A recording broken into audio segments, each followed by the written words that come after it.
So, Debbie, do we have any outstanding minutes? We did not have a quorum last month, so we did not approve anything. So if we need to Yeah, I think finish we need that tonight, or if we don't remember, I think June and July is what we need to do. does anybody remember June and July enough to I sent emails with my comments, and I think otherwise approved. I don't think I can. was there any Did you have any safety? adjustment you recommended, Dandy, or was it okay as is? There was an adjustment in one of your emails. I forget. Yeah, what there it was. But I thought you had responded to it. I didn't think. Seems so long ago. Yeah. I forgot. Let's see. Andrew, Deb. Oh, it was July. No comments on the minutes. Is that the one from 9/21?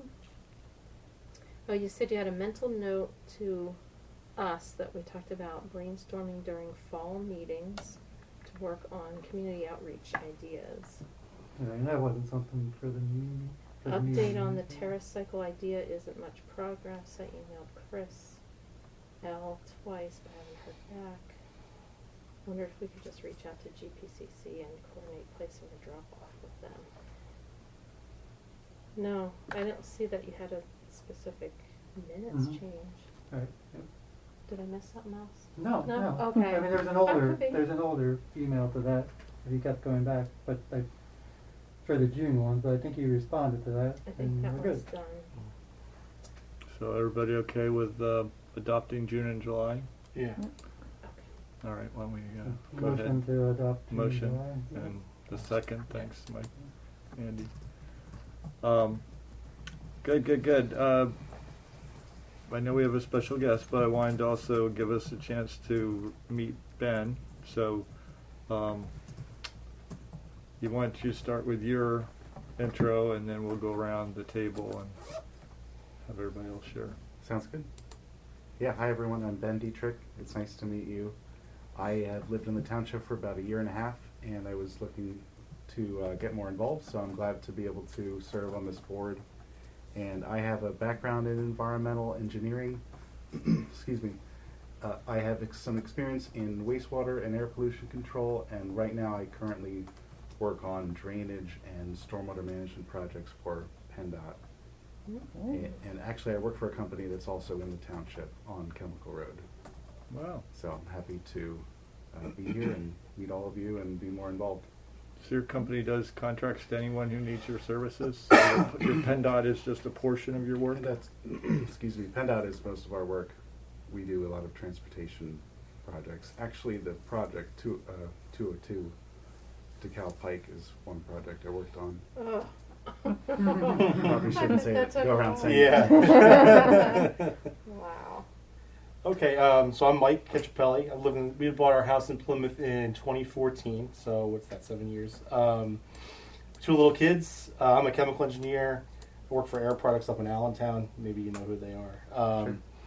And recently been doing a lot of cleaner energy work. That's still dirty, but it's cleaner than other things. So yeah, that's me. And how long you been on the board, Mike? So this is my second term, I think. So, and each term is 3 or 4 years. Oh, that's right. It's going to end this December. Have you Oh, is it decided? this year? Are you? Is next it year? this year or next year? I forget. I'll have to look and see. I didn't think it was. I up think that- somebody's term is up this year, but Yeah, I don't know. Maybe it is. yeah, it's hard to.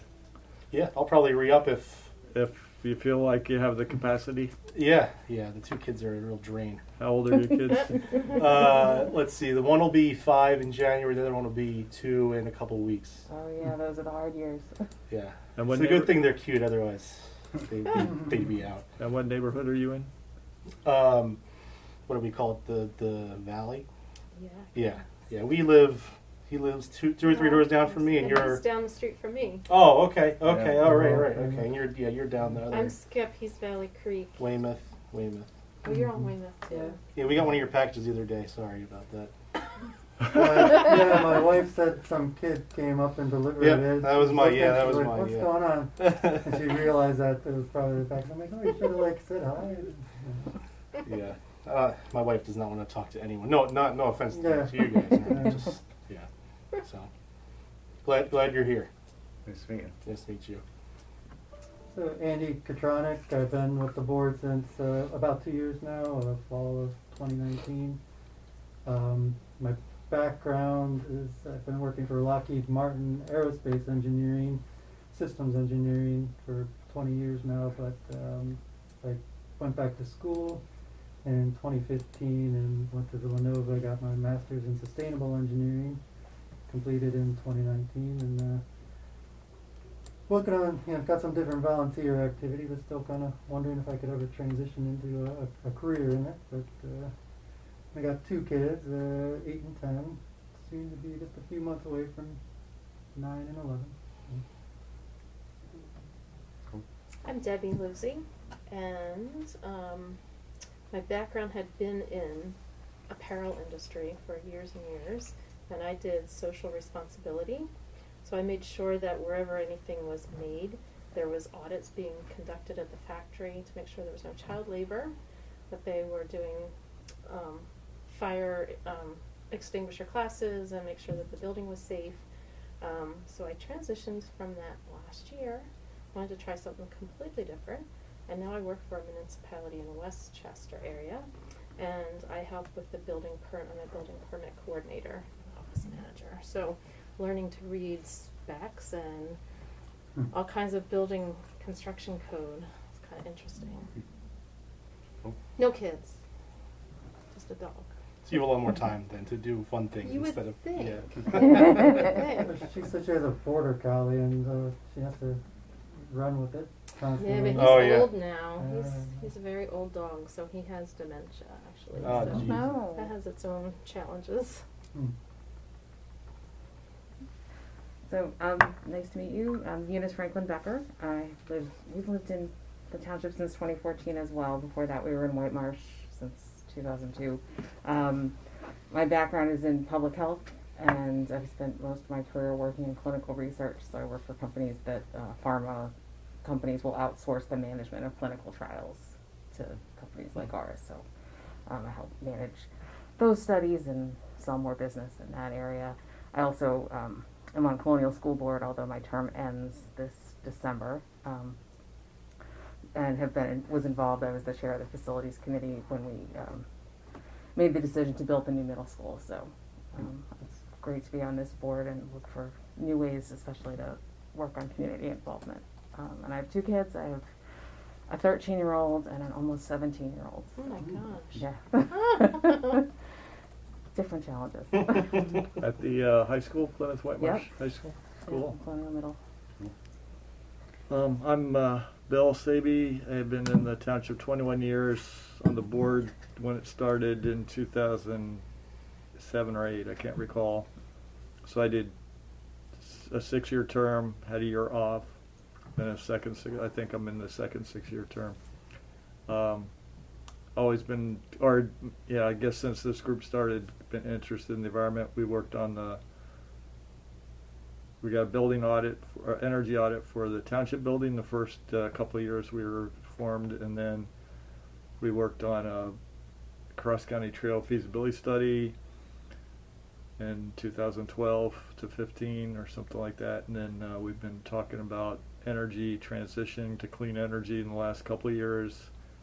And then we've touched on recycling and plastics and all sorts of miscellaneous things. In the meantime, we've done a couple tree plantings, Harriet Weatherall and another park over at Cowell.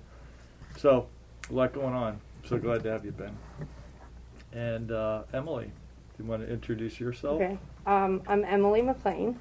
I'm at Bill at my kiosk at the Plymouth Mini Mall. I have a zero waste, eco-friendly, sustainable. It's called Earthware Sustainable Goods, and I have a lot of products to offer. That I mainly go plastic free, so it's of course all natural. Everything that comes within that is mostly all natural, and I work with other small businesses that make the products in North America, and I do have a hand in making some of my own products as much as time will allow.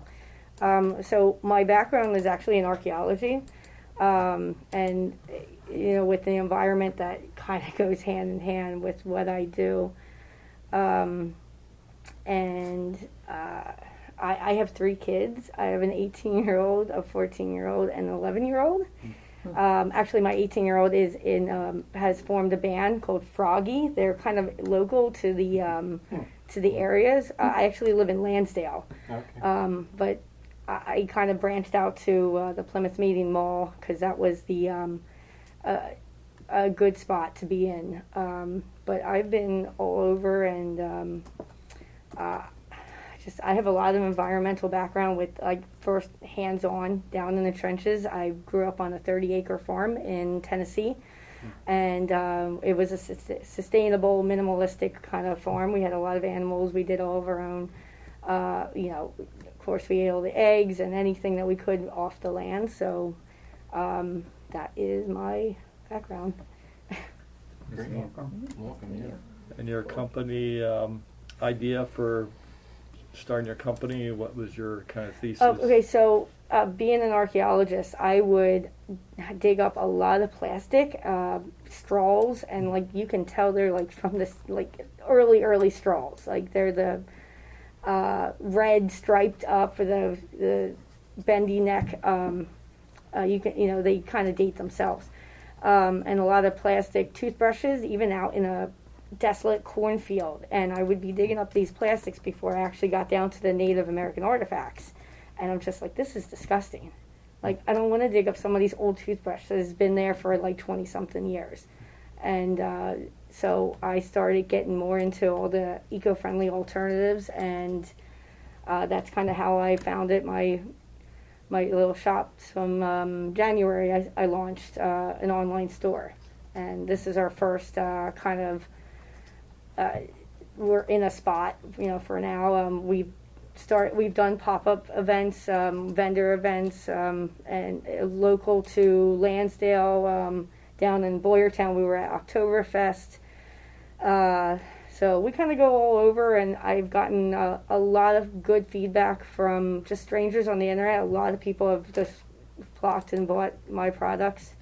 So I've been doing fairly well, and trying to educate and teaching about how important it is to not use so much single-use plastic. I mean, I understand that plastics, we're never going to get away from all of them, and they are useful in some ways, but just the single throwaway stuff that lasts forever, there's so many better alternatives.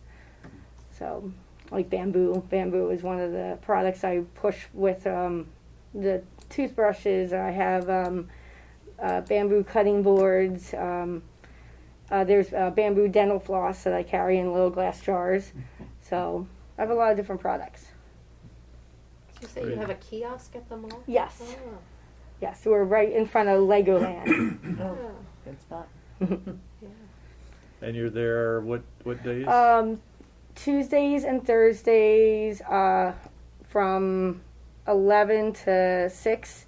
And then Friday, Saturday, and Sunday, the entire length of the mall being open. I think it's 10 to 8 on Fridays and Saturdays, and 11 to 6 on Sunday. And how have you found the foot traffic in the mall?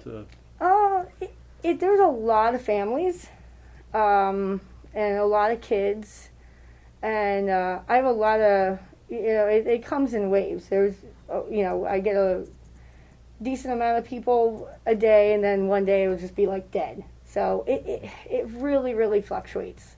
This morning there were a lot of other, just I guess, couples and single people going through, from 10 to 12, and then it just kind of died off. And then all the kids came in to do the jumping thing there and Legoland. So it's been touch and go.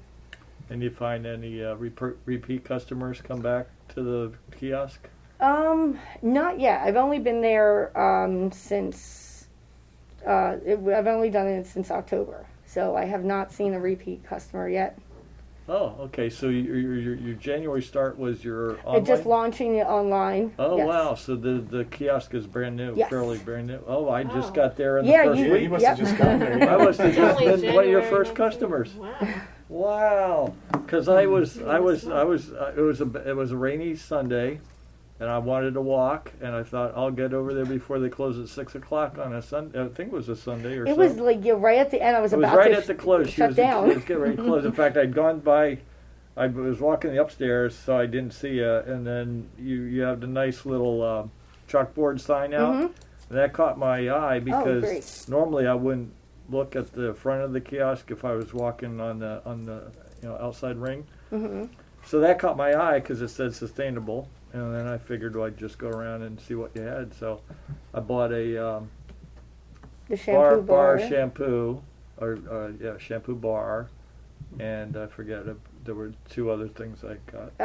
I think I got a couple of those. Yeah. So I still am finishing my liquid soap, so I haven't tried it yet. But you assured me it works as well, or I better. use the shampoo bars all the time, and that's the only thing I use on my hair. So I So I like- like to think my hair is pretty nice. So what caught my eye was that you're plastic free, and I was thinking, how can we encourage more of that, or promote more full life cycle or zero waste or whatever we want to call it. I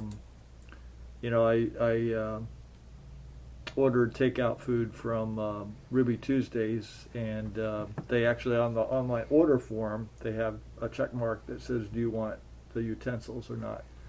So at least I was able to say no, but still by habit they had put it in the bag, and I didn't notice it until I got home. And then the other thing I'm thinking is, going through fast food, I try to tell them no utensils, and inevitably they end up putting something in. So it would be nice if we could get the fast food or the restaurants to put an option to say no utensils, and then if you state it when you order, hopefully they'll not do it. I think those would be fairly easy asks of businesses. Of course, national firms may not do it real easily. And then, we've got Narberth, Philadelphia, Westchester have instituted plastic bag bans. So why couldn't we bring that up for consideration at some point? Narberth, what were the other ones? Narberth, Westchester, and Philadelphia. So do you have any other suggestions for municipal level actions or other actions you would like to see grow in this region? I think you started off on a really good strong point with the utensils. I always carry my bamboo utensils with me, and I actually have some other stainless steel and interesting ones coming in to the kiosk soon. So they're like pocket size. So it's all about reaching out to people, and it's hard to get people to change though. And just like I said, they're programmed. I've done that before, like no straw. I don't need a straw. I don't need utensils, and it's just force of habit. Just it's a very accessible with the companies. So it does start with the companies and the small business restaurants. I think are a good first push with trying to get them to be on our level of going plastic free. And that to have that option of not using the utensils, or encouraging. I know some things are touch and go with encouraging to bring your own, and people just have to start to be told to do it, because that's what they were told in the first place. Use this plastic fork. So now they need to be told use this bamboo alternative. So. Way back in the day, I mean, I'm not too old, but ice cream scoops were wood, right? You had the little wooden things, but somehow we got away from all the wooden aspects, and I think that's obviously the wrong thing that we, as the world did. So. That's one thing. The plastic bag ban. I think that's a good thing. I obviously take my bags with me all the time, and so think those are two good first ones. I can't. So it's really educating the public, and that's I'm a big advocate with educating the public. I've done a lot of public archaeology. I always push that, like, here's all these nice artifacts, but you can't, stop using the plastic because I don't want to dig it up. So, and more. I know some of it's hard to get. I know in America it's hard to get the bamboo and other wooden utensils for restaurants, and that needs to be pushed into our small, like, restaurant supply buildings that we Yeah, have. like bamboo cutting boards. I've seen those for a long time. Yeah. I've never seen bamboo utensils anywhere that I can remember. Okay. Yeah. Now I've been to some. My husband was in the restaurant business for 20-something years, so I've been to a lot of food shows and stuff. And there are some restaurants that when we were going around and tasting all the food and stuff, some of the eco-conscious ones had just a little, either just toothpicks or the wooden little spoons. And I remember even keeping some of those because they were so, like, cute and little. It's like that's all you need for a sample. Mm-hmm. Really, just you just need a little scoop. You don't need a spoon. Mm-hmm. And then you throw away all the plastic spoons. So that's getting involved with the local restaurants. I believe that's a good first start. Do you have a sense of how to do that cost effectively? Because I know, like, at the party stores, right? They you often see, like, they'll have bamboo, party supplies, but they're so much more expensive than the styrofoam plate that you can get, 500. Right. And Plus the availability. Mhm. So Yeah. one restaurant might be a small mom and pop. They may not need that many, but a huge restaurant chain, if they make it for their all of their restaurants, they may not be able to get it. Yeah, especially no. now. Mm. I do understand that, and I've experienced that in my own household, trying to be like, I want to switch to an eco-friendly, like soap block, and it's a little bit more expensive, but you kind of get more out of it in more ways than just soap. And I had to cut corners somewhere else. So it's the balance of money. It's the ebb and flow of money with balancing your finances and what maybe you do have to give up something. Maybe a restaurant does have to try to figure out a different way, but there's always a way. There's always a way around everything. So that's something I've seen and applied into my own life. Do you run across Weaver's Way? I know they're promoting in Ambler the glass reusable jars for soups and other things. So they have a return policy or something, whether you put a deposit down or not. And then they also have the bulk food, where you can bring your own containers to bulk up with that. Had you thought of partnering or seeing whether they'd be willing to carry in your products, or does Whole Foods or Whole Foods have their own brand, and so you can't go into them because they see you as a competitor? Or I have I've talked to someone that was at Weaver's Way, and he approached me kind of like in the same manner that you did, and we just haven't done it yet. To be honest, we haven't really checked it out too much. So that's should be a good next step for us for my business next year. But I am aware of them. how long do you have your lease at the mall, or are you month A month to month. With going away for archaeology, I'm going up to West Point in a couple next week. Dig right up on the grounds of West Point. So I'll be gone for like 4 weeks. So that's kind of hard. So I have to make some sacrifices.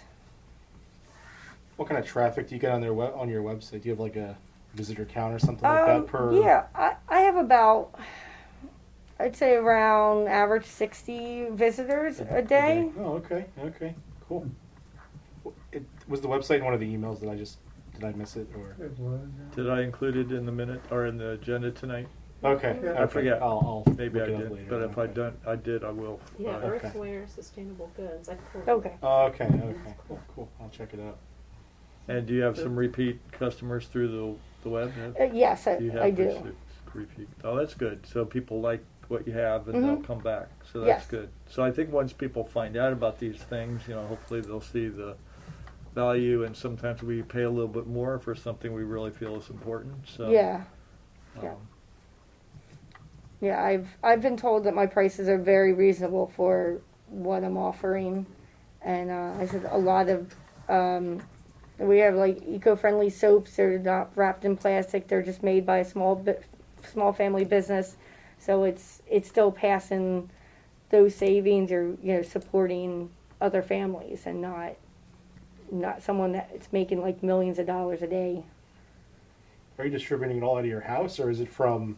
Yeah, it's all up in my bedroom. Really? Okay. Yeah. Wow. Okay. So in your garage is fact, in just. fact, she told me that she is carbon free because she walks her boxes to the mail post office. I can walk to the Colpsville mail post office, and that's like right down the street. So I walk Wow. there. Yeah. Cool. So I do every little thing that I can, and I make sure I like tell my customers that, and so. Wow. Okay. All right. Is there anything we might be able to do to facilitate anything? I know we have to be kind of independent and not, prioritizing one business over another, but is there any? Can we put it on the Facebook page? I think we couldn't we? Or is that We'd have to ask the people. or is that preferential treatment?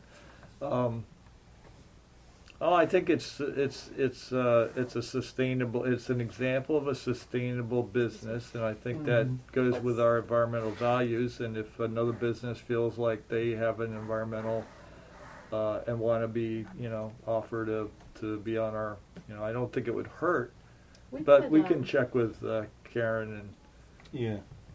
That other girl that we had as a guest. Oh, the Oh, the composting. composting. Yeah. I think we had her link to her business. Did we put it on the web, So- on the Facebook? I think so. Oops, if we did, I don't know. Yeah, I'm pretty sure we did. Okay, well, we could take a look. We can find out. Could you have it- you know what, I Colonial think we could, Canopy is because- fine, Like White Marsh Township, they have a newsletter and they're always promoting like local restaurants. So I'm sure that there's a way to do it appropriately where we could promote if it falls within the mission. Yeah. We can ask about that. We went away from, I don't think we've done a award or whatever, sustainability award. Right. We used to have green. In the 2 years I've been here, we haven't done one, but. Yeah, Well, green. because we did Covanta the one time, and then that didn't end up so well. Yeah. So. Yeah, no, we could. Yeah, we had an annual award called Green Plymouth Business, and so we could look into bringing it up for that consideration.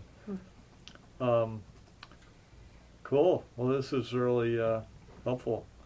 One to follow on, you talked about somehow encouraging local businesses like takeout to use not use plastic utensils, or at least make sure we're prompting for them. How did you see going about that? I mean, you see that at the township level, like legislatively, or some sort of?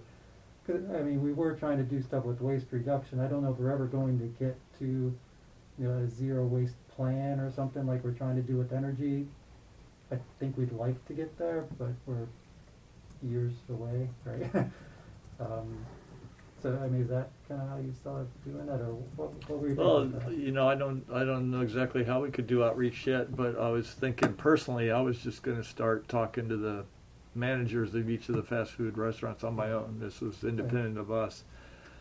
But that's an interesting idea, because if we did draft kind of a philosophy from the environmental board, and maybe we could see if we could get it inserted in the annual business tax mailing.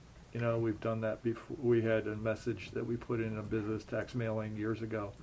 So, we could talk to Rick and Karen about something like that. Just say, hey, we're looking for environmentally minded businesses, both for our Go Green Award and also to find out what practices you are implementing that we could share with other businesses. And we would also like to help reduce plastics and encourage reuse and things like that. So we could draft up something, some philosophy or some proposal, and ask what we can do to get the word out.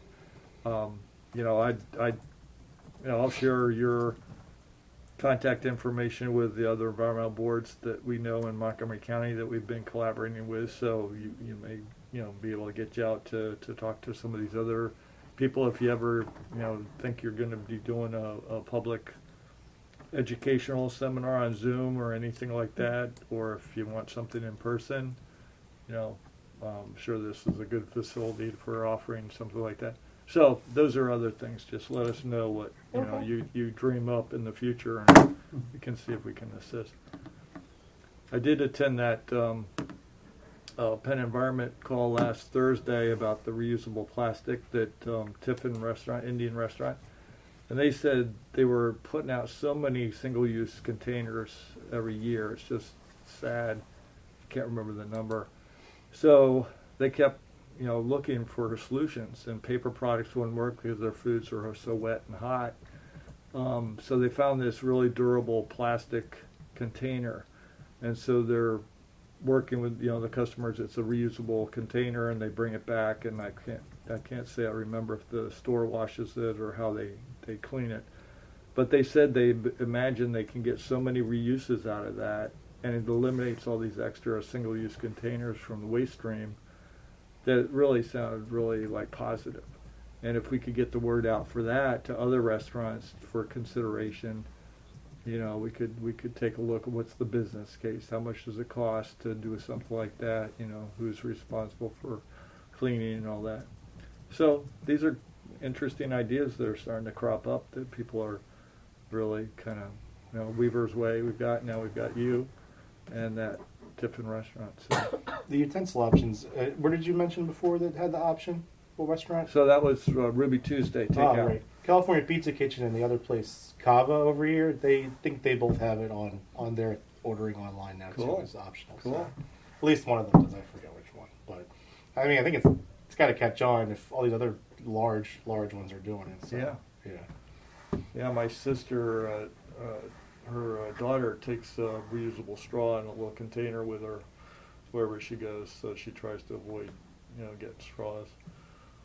So very cool. Thank you for Yes, what you're thank you doing for to bring having this in front of everyone, Emily. So if there's anything else we can do to assist, let us know. All right, yeah.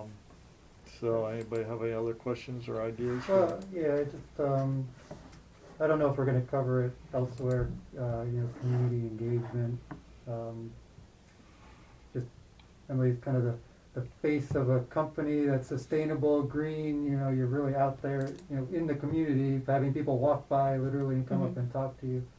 You know, I just wondered, you know, how those conversations are going, what people are saying. And When they see a familiar product, like, or I had one woman see the shampoo bars on my sign, and she was like, "I've heard of them, but I've never tried them." But she had a niece that had a stroke and could not had lost use of one arm, so she thought that by just doing that, it would, you know, she'd be able to use the shampoo again without anybody assisting her.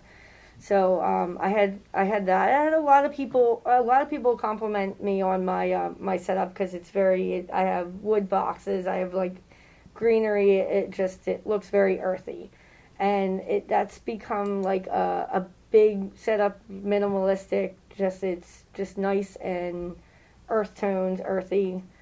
So that's the other conversation that I have a lot of.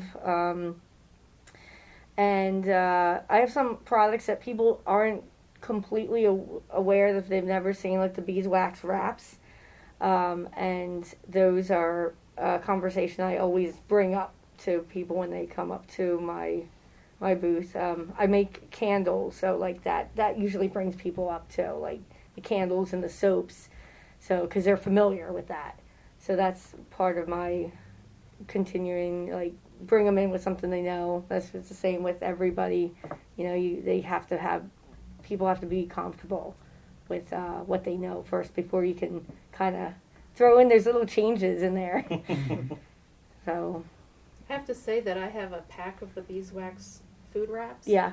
And it's a small and 2 medium or something, and the small's a little too small Uh-huh. for most things, but I was a little skeptical, like, is it really going to stick to the size of your bowl? But it does. Mhm. I don't know how long it's really supposed to last, but it's pretty sticky. Depends on the brand. Mhm. I've been using mine when I got, of course I try all the products to make sure, because I would never endorse anything that would be, kind of crappy. So I've been using mine since January.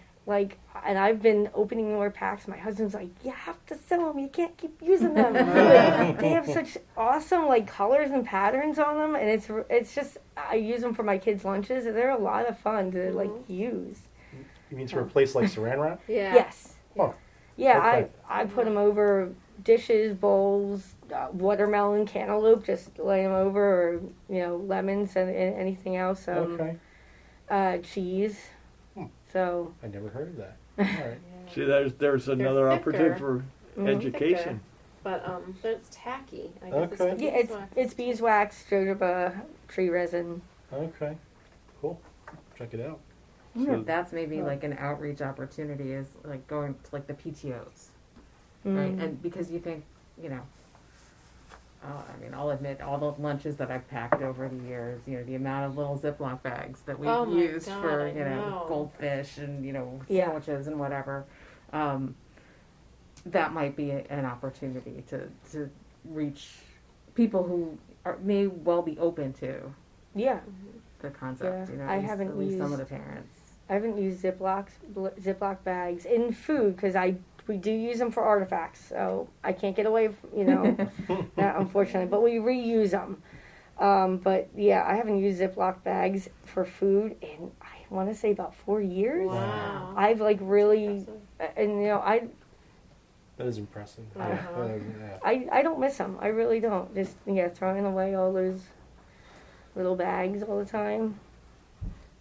We pack our lunches, my husband and I, and he uses so many Ziplocs. And his mom was worse. She was like the Ziploc queen. Oh. She would put Ziplocs inside the Ziploc to store them. Oh man, just to make It sure. was insane. So I've bought the reusable Oh, I the don't know what they- silicone. silicone bags. And when I find out why are there so many in the drawer? You should have them in your lunch container. And slowly it's starting to wear off. And I don't buy them anymore. He's like, I'll go food shopping, and I'm like, because I know he's gonna go plastic. Uh-huh.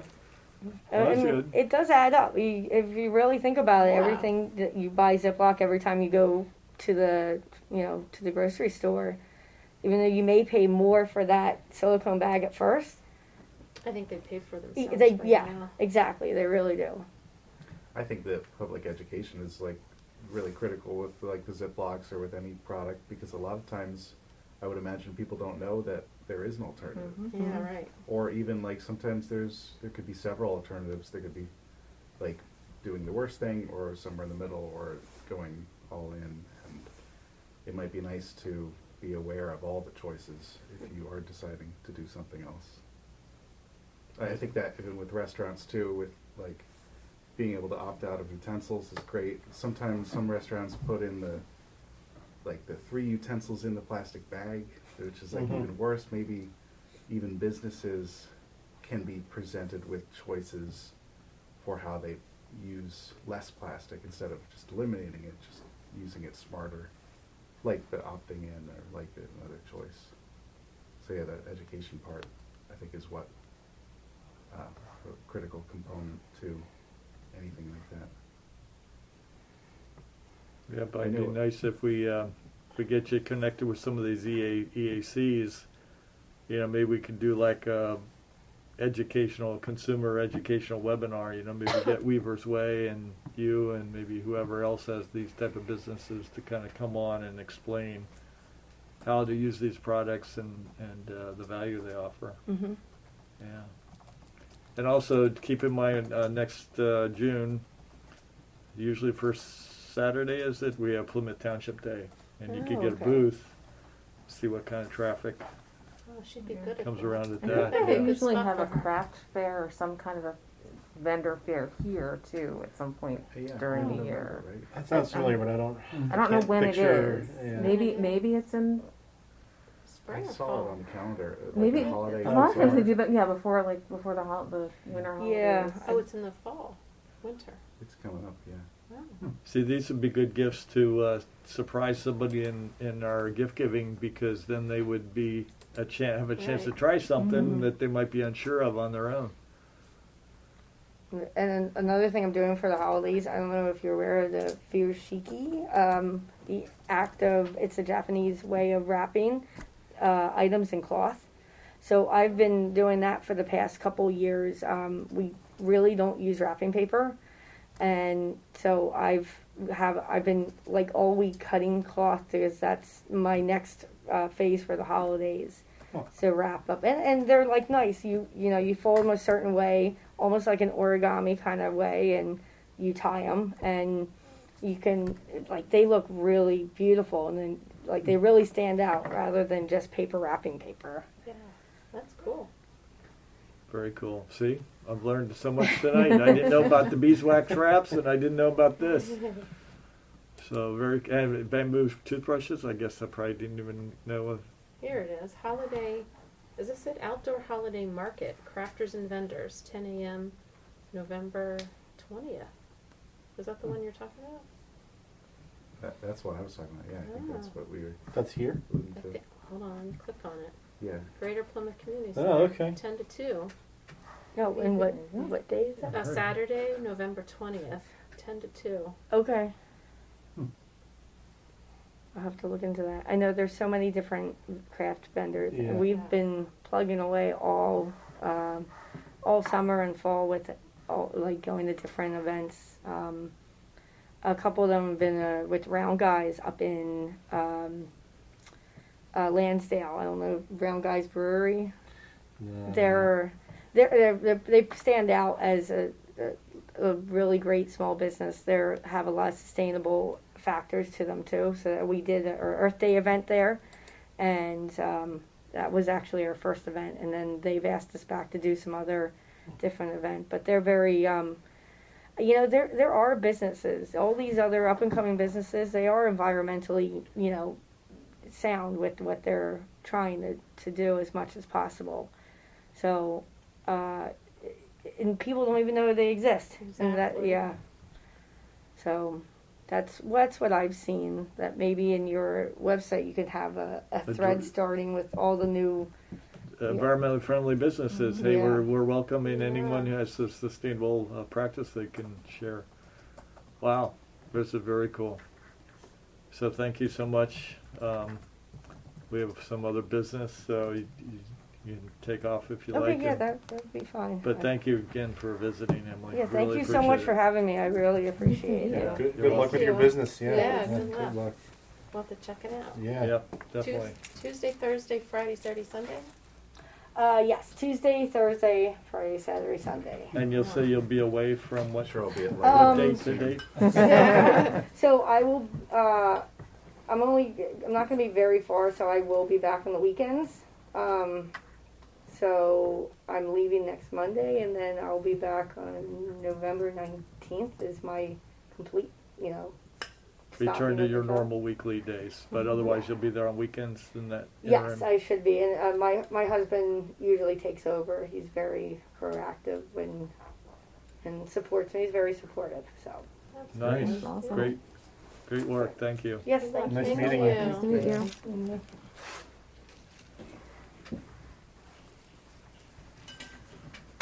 Bye. Take care. Bye, take care. Well, that was very cool. I Yeah, that's neat. think she has some cool things going on.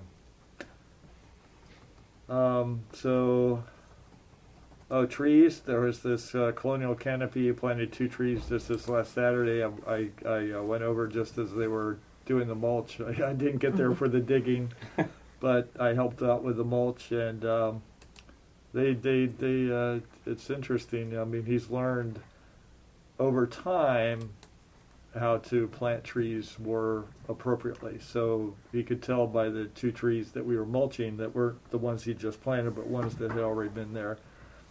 that they don't like to plant them in the burlap bag anymore. And these two older trees had burlap bags still showing, and that the mound around the roots is the idea to kind of have this little what do you call it, a little gully or a little area so the roots breathe, or the base of the trunk breathes.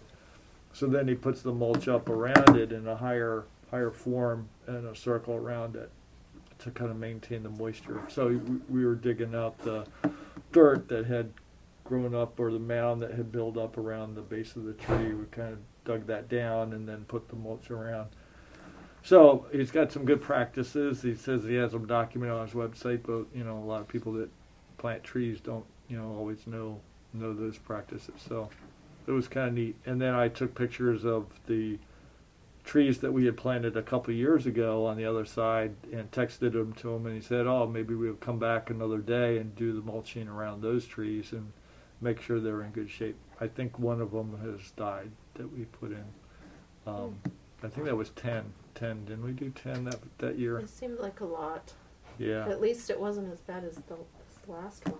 The ground was so hard. Oh, this over the spring. summer. Yeah. That, Yeah, that, yeah. Oh my that God. park over at Caldwell. You needed a pickaxe to Yeah. work the ground. I think the ones at Caldwell are looking pretty good. So Yeah, far. yeah, I did go by and look I've at been them. there a bunch, but I do have to say they never went back and got more straps and stuff, and so I don't think they've taken care of them at all. Oh, really? It's pretty funny. There's posts sitting there, and I remember he was like, "Oh, we'll have to come back with some more straps."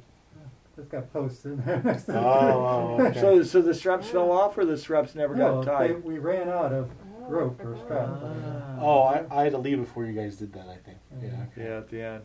Yeah, so that's the we- challenge because nobody's responsible for maintenance, right? Yeah. Like they can do the planning, but you don't have anybody who's tasked with maintaining. And that's what So is that he- a Rick thing we should ask him about? Yeah, I think we can ask Rick. In fact, he was gonna contact Rick to see if the two new trees that they put in could be checked or watered a little bit once in a while, and so there is some after maintenance that would be good to do.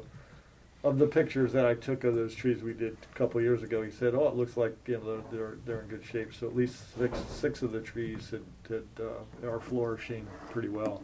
Just the one that I saw that didn't make it. So The Colonial Canopies, is those the organization that take saplings from your property? Yeah. Right? Is that what you had said in Yeah. your email? But your kids couldn't grow one or something Not, like that? not so Not yet? far. Yeah. Usually every year we get like 2 or 3, whatever they are, that grow somewhere in our backyard. Elm trees maybe. And I always just, cut them down. Cut 'em off, but yeah. usually they grow pretty big before I get to them, so maybe I'll have to. See I if- didn't know people did see if that. it's so. see if it's of I use to have them. one of those, and I'm just seeing how big it gets. I didn't know someone would come Yeah, and take it. I went to their website. They're like, "Oh, yeah, we'll just put it in a pot and we'll come pick it up or whatever it was." So anything that's like your trees that are growing, just why? Because of the whatever seeds fall down and it'll Ah. start growing. Then the kids find them and tear them out or something like that. But give them to this guy. yeah, Steve. apparently he'll come take them off your hands, or you can donate it and he'll buy trees. But Oh. yeah, Yeah, apparently he's getting a good number of donations from White Marsh, so I want to okay. try to see if we can contact or see if we can get permission to add it to our EAB page. Maybe we could have the tree donation.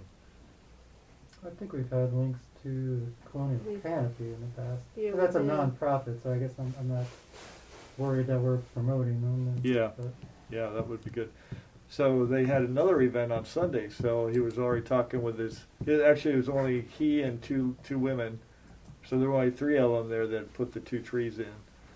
So I got there, we put the stakes, and he actually had the wire, 6-foot tall wire, so we put up cones of wire around them to keep the deer away.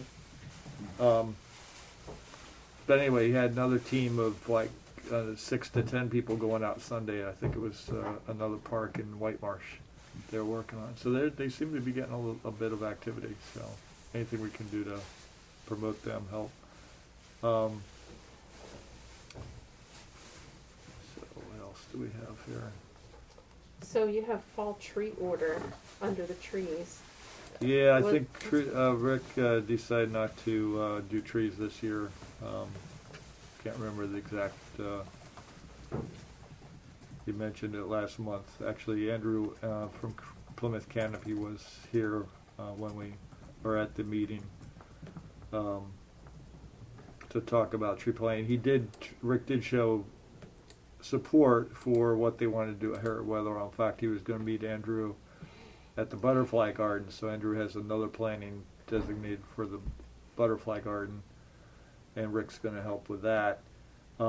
These two trees were up near the front of the property, kind of just off of Karen Bramlett's section down there by the walking path goes kind of that way, and the trees were right in that front spot. Whatever happened to the trees? Well, I guess it's down further on your list, but the Covanta money. Remember how they were fined or something, and the township was supposed to get money? Yeah, Whatever happened to that? I kept meaning to ask Rick that, and I missed him at last meeting, or asked him that question. Even though Covanta had to give them money, the township still has to put in somehow request or Yeah. something. So I thought there was some delay with it. Some paperwork thing. Yeah, Yeah, but that's a good. Who's responsible for it? Who's? You know what I mean?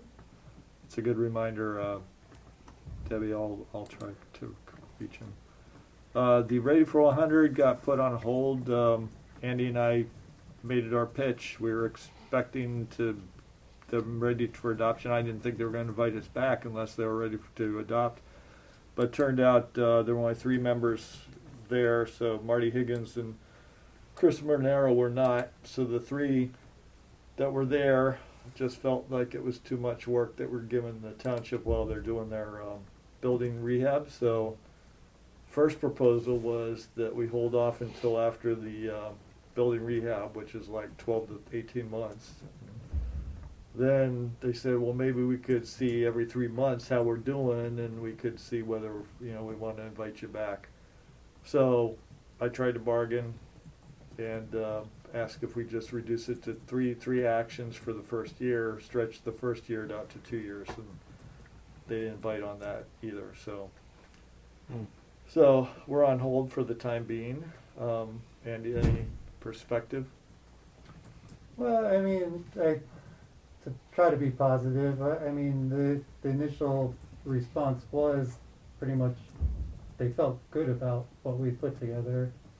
They really, we had a couple more questions, but basically it sounded like they felt good. They reviewed it and they had no more comments. And it's really just a question of when or what defines year one. But yeah, sadly, it's like Phil said, they're pushing it out. So,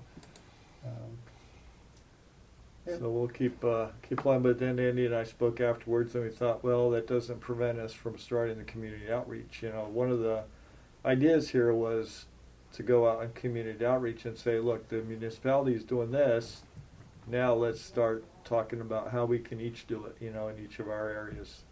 So, but there's nothing to stop us from starting community outreach in the meantime. So we could look at that, find ways to get our start of the conversation on how do we transition. Who wants to go to electric heat pumps, electric hot water heater heat pumps? Who wants to learn about electric hot water heat pumps and how to, what the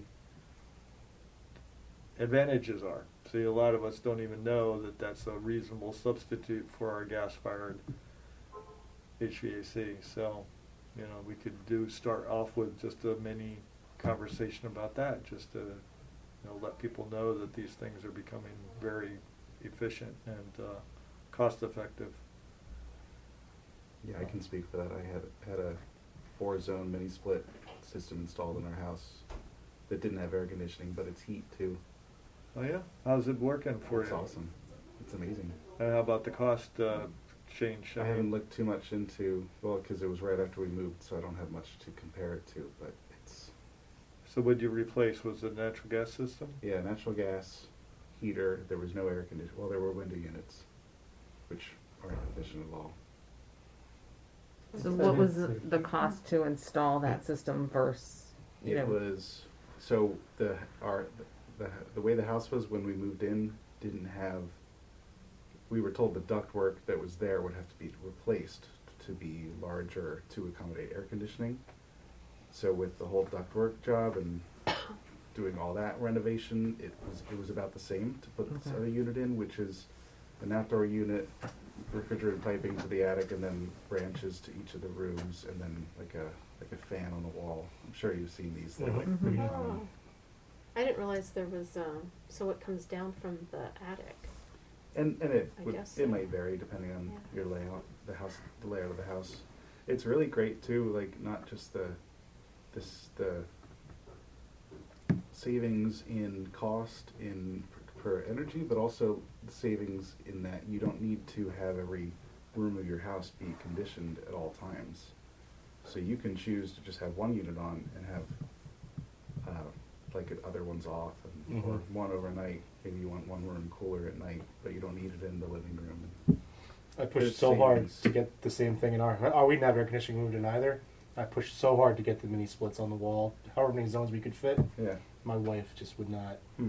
budge on it at all. We have zoned heating though, up and down, which is nice. But yeah, so it's all on or it's all off our air conditioning. And it's every time it goes on, Yeah. I think we could have those mini splits. We could have all these zones, Mm. but she shot that one down Are those pretty the quickly. things on the wall, like the- Yeah. Where do you Yeah. have yours? Like on the big wall between the living room and dining room, so it shoots upstairs?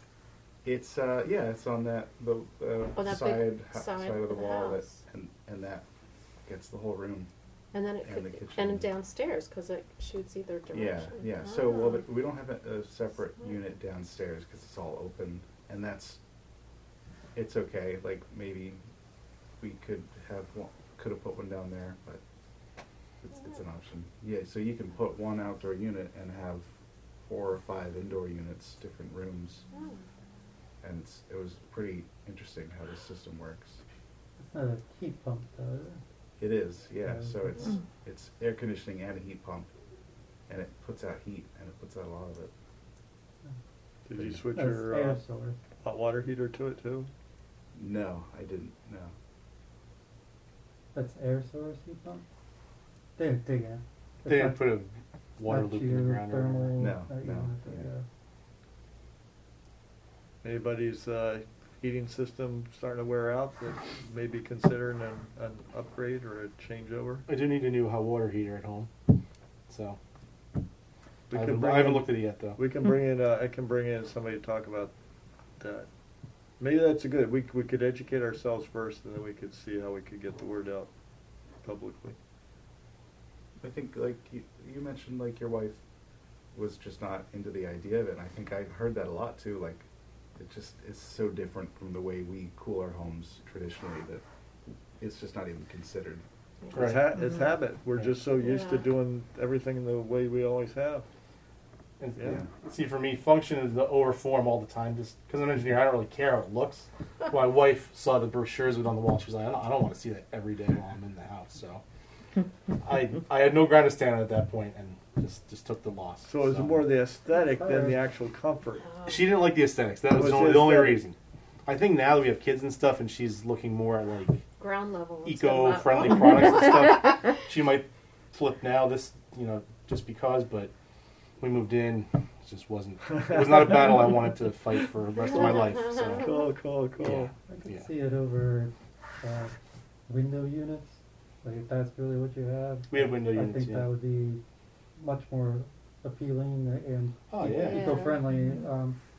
But yeah, over central air.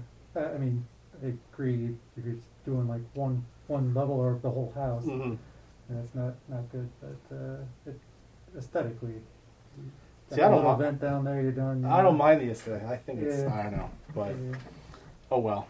Different strokes. I know, but Could be Yeah. worse. Hmm? It could be worse. I don't think they're hateful.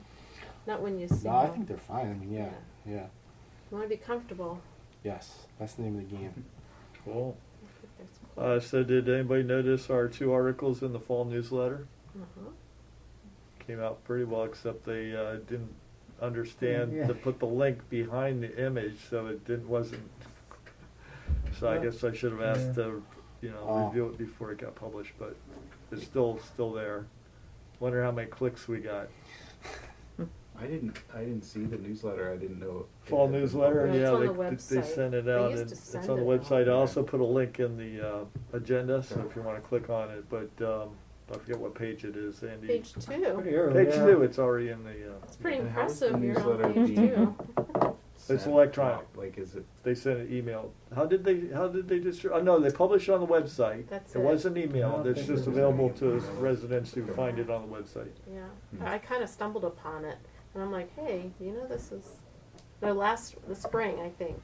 I'm like, did you know this got published? And then you asked Rick, when's the deadline for fall? So you had time to put the article in, but I guess they don't mail them hard copies out anymore. Another cost-cutting Well, it's saver Nice, since the yeah, past. it's nice to use less paper, but if it's not getting out, Right. Well, I'm people sure it's aren't not aware getting of out. it, and they Nobody don't- knows. Might be on yeah, purpose. And they nobody aren't knows about it. aware. That's Yeah, sort of maybe the we bummer. could ask for a few copies to be printed, at least on the, or Yeah. a flyer to say, hey, here's the newsletter link. or like a postcard the township could send. Maybe we and save should, a lot maybe of we should paper. put a link to it in Just our say- Facebook. We should just link That's to a it. good in- idea. We don't do that one? Yep. Did we? I don't, do we do it? We should have that one. Reggie, just for statewide awareness, so the Pennsylvania Senate came back to session this week.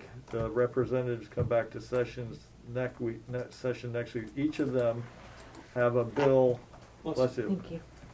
Have a bill Is that to Bless you. block Reggie from being adopted. So likely the majority is, against Reggie. So likely they'll push those bills to the governor. He will veto.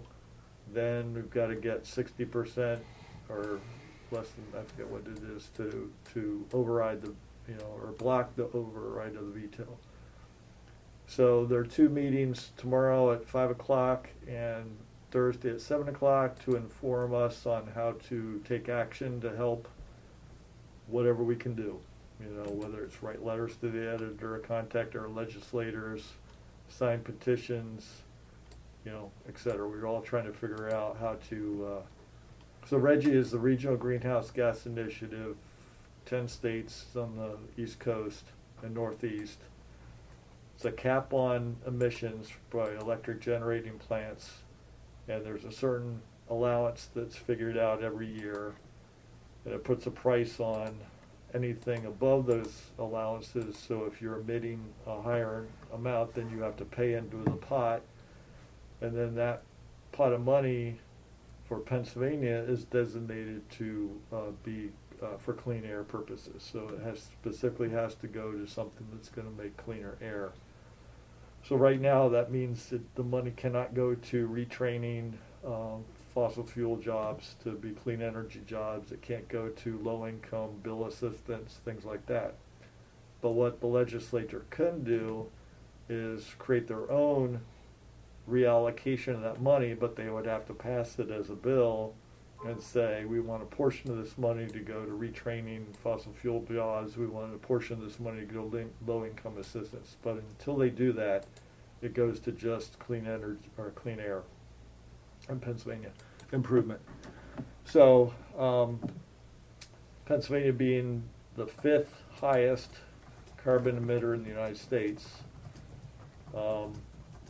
it's important that those of us that want clean air and healthier environment, get this adopted against the ill wishes of the legislature. So all of the environmentalists, of course, across Pennsylvania are for it. The question is, can we get enough citizens? A survey was done of Pennsylvania citizens maybe a few years ago that 70% of Pennsylvanians want clean air and clean energy. Yet, those legislators is emboldened to the natural gas interests and labor interests that feel that the clean energy jobs aren't going to pay as much as the fossil fuel jobs. So, because they already have these good paying jobs and unions and things like that, they just don't want to give that up, and that's why they're blocking it. So I think some of this re-education of the legislators is to break the myths, that it's not gonna be negative for labor. The other states that have adopted Reggie have found that they have improved the job market, and they have been able to help retrain workers and gain health benefits by cleaner air. So it's an interesting dilemma Pennsylvania's in, being such a big state of emissions. So this is our kind of last chance to get this through. So I just wanted to bring it to anyone's awareness who wants to help support it. You said it was 10 states on the East Coast. So Yeah. who's adopted it then successfully? So I think it's I can't remember all of them. It's Yeah. from Virginia, Jersey, Maine, New York, Delaware probably. Interestingly, when Chris Christie was governor of New Jersey, he took them out of Reggie, and then the current governor put them back in. So it can go that way, that if a governor feels that he doesn't like it. So, but we have hope here with Wolf because he's for it, and we would love to see it adopted. So it's just an interesting situation. So if you guys want to share that or spread the word on it, that would be exciting.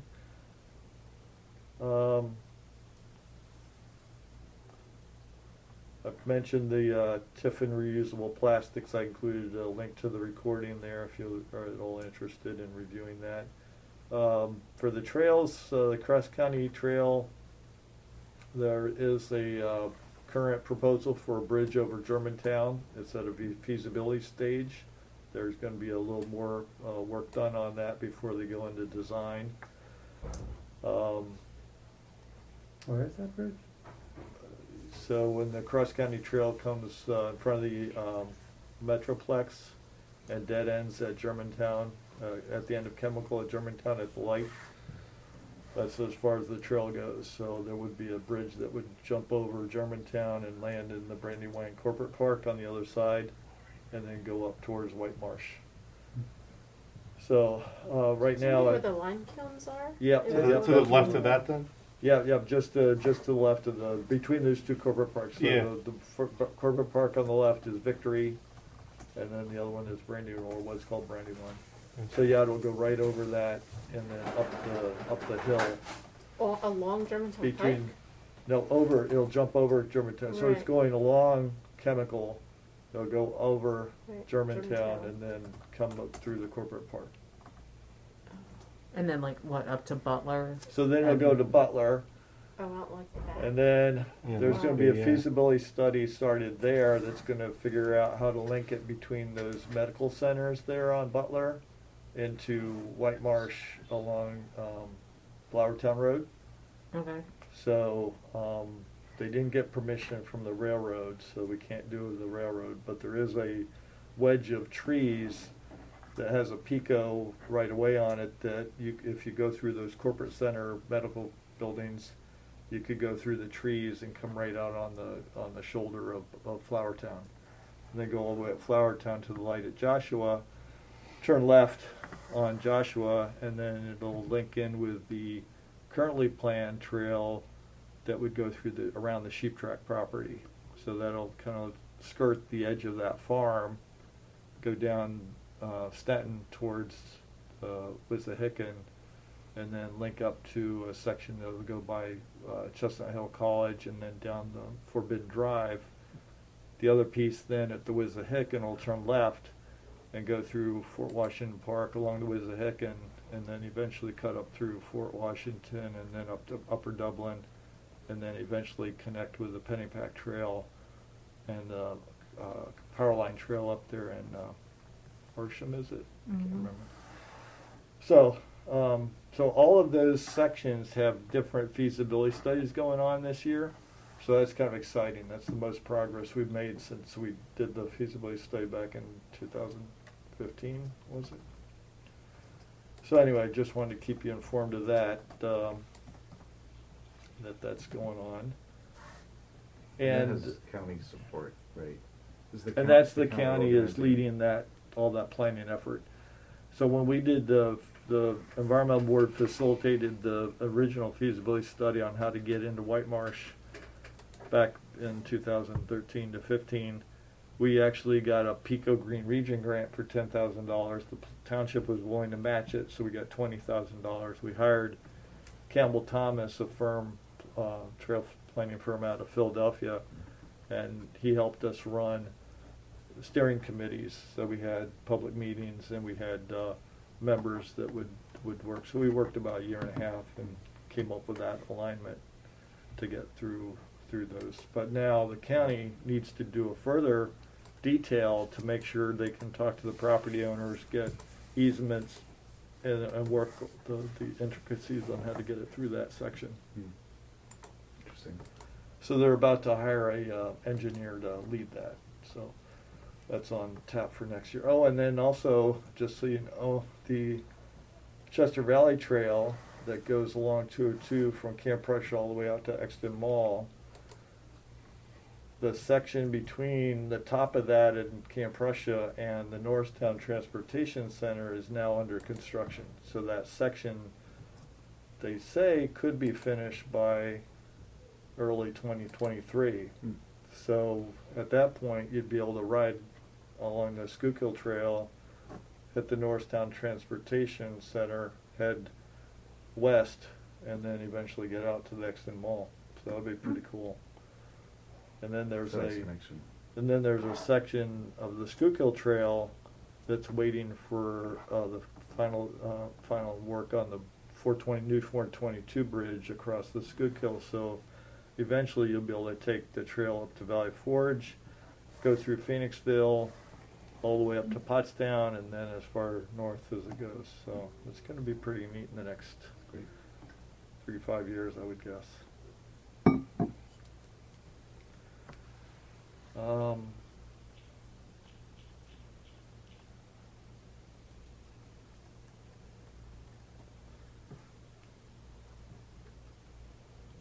Okay, so there were a couple of grants.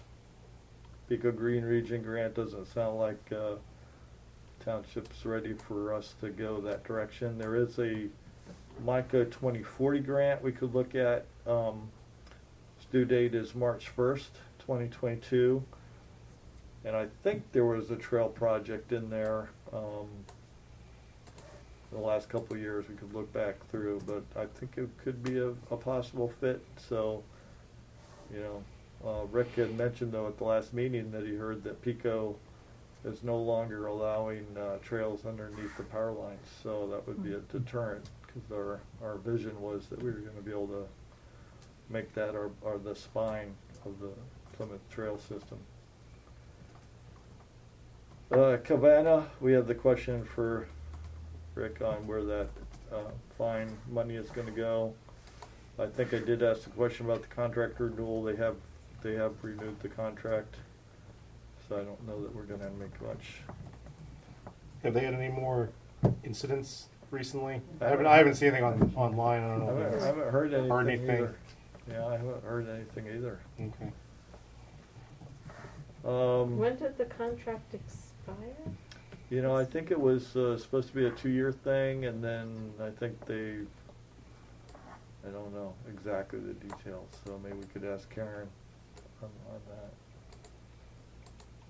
And just so you're aware, the Global Climate Conference is coming up October 31st to November 12th out of Glasgow, UK, and we're hopeful that nations pick up the slack in trying to, you know, control their emissions or make commitments. So keep your eyes open on that. I also added a link to a ebook that you can kind of get an overview of the COP process and see where we can help out.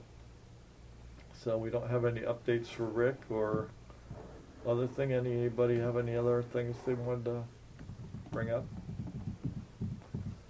I just sort of had a thought about community outreach, and you know, I know that we've been talking with some of the partner organizations and Emily this evening. I wonder if thinking ahead to next year's events, right? Because this is all stuff that takes a lot of planning. So Plymouth Township Day, or maybe we could organize and see if we could sort of have more of a focus on environmental stuff. So, you know, we have a booth, we could bring, you know, target vendors, target other groups that, you know, talk about, you know, the heating systems, the solar energy, and have it be more of a push.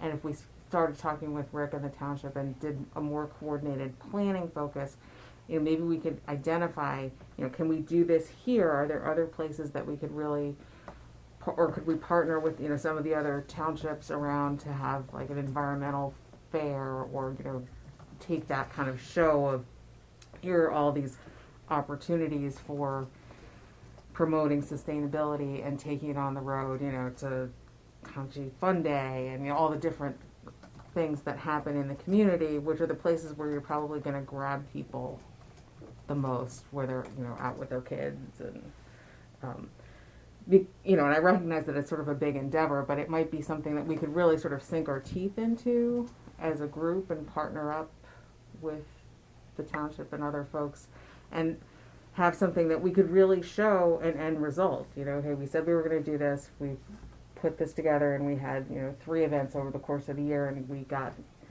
you know, we spoke to, you know, several hundred or several thousand people, right, Yeah. through these events. So that's sort of like the thinking that I've been going through. So I just wanted to throw it out there. I know it's a big ask and it takes a lot of planning. No, that's but- pretty cool. I like that idea. And this, in fact, I was thinking the environmental boards that we started to talk with, East Norton, or West Norton, Conchi, and White Marsh, we talked about doing these common education events as a start.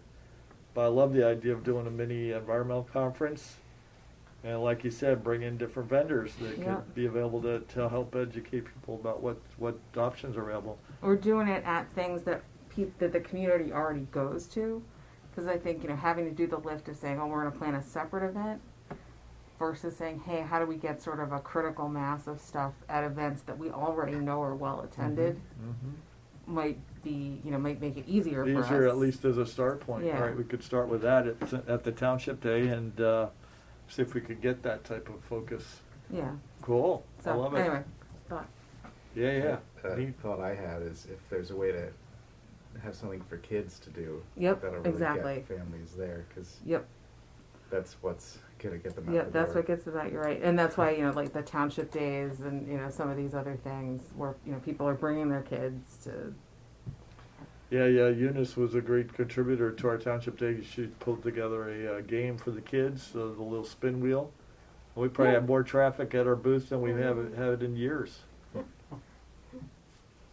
So I like it. These are cool ideas. Yeah, let's keep evolving it. And I'll spread the word to some of the other EACs and see what they're thinking. Maybe we can.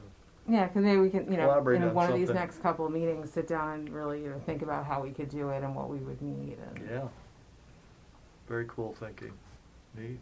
Are there fees that the different vendors pay at the Township Day, I assume? I think the Township Day does have a fee for normal vendors that, I mean, other than us. Wonder if we can But I don't think get it's the right. Township to agree to I don't think it's- incentivize. Yeah, I don't think it's real high, but yeah, we can find out what that cost is. You mean for going to other events? Well, I'm trying, like, I mean, if we set some sort of green standard or something and, you know, some sort of objective, and say if they meet these, then there's A discount. discount. A discount on for their green business. participation. Hmm. Yeah. No Neat. plastic bags in this park. Yeah. oh, we vacation in Delaware, and I guess they've gotten rid of plastic bags, and it's great. I mean, you know, it's like the supermarkets all have the paper bags with the handles, and everywhere else, you know, I think if you want a bag, you might have to like pay an extra nickel or something on your.